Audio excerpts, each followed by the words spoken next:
সম্ভব। বাংলাদেশে বর্তমানে আলেম আছে চেয়ারম্যান, আপনারও জানা মতে আছেন, যেমন হেদায়েতুল্লাহ আজাদী বাংলাদেশের আলোচক বক্তা, বর্তমান রানিং চেয়ারম্যান। বিবারিয়া আছে আমজাদ হোসেন আশরাফি,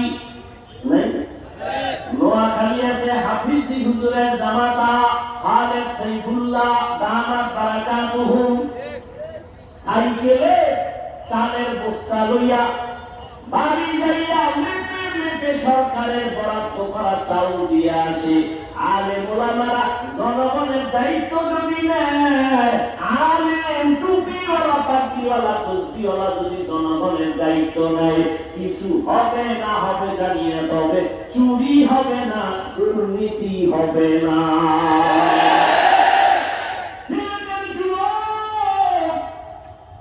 বাংলাদেশের বিজয়ের পতাকা শাহজালালের এই জন্মভূমি, এই মাতৃভূমি ছিল শাহজালালের এই পুণ্যভূমি।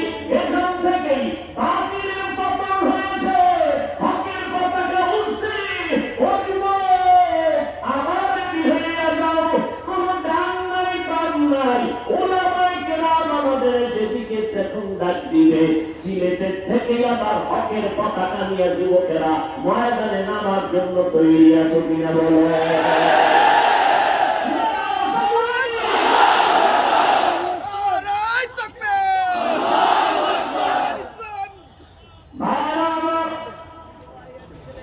তৈরি থাকো, উলামায়ে কেরামের ডাক আসবে, জালেমের বিরুদ্ধে ডাক আসলেই ময়দানে নেমে যাওয়া। মুসলমানের আন্দোলন একবার না বারবার, মুসলমান জীবন একবার দেয় না বারবার। কোন নেতার জন্য না, ইসলামের জন্য। কি ইসলামের জন্য। আল্লাহ বুঝার তৌফিক দান করুন। وَأَمَّا مَنْ خَافَ مَقَامَ رَبِّهِ وَنَهَى النَّفْسَ عَنِ الْهَوَى فَإِنَّ الْجَنَّةَ هِيَ الْمَأْوَى। আল্লাহর আদালতে দাঁড়াইয়া হিসাব দেওয়ার ভয়, বান্দা তুমি নিজেকে তৈরি করে নাও। জীবনে তো গুনাহ কম করো নাই রে যুবক, এখনো সময় আছে, তওবা করে নবীর আদর্শের মালা গলায় লাগাও।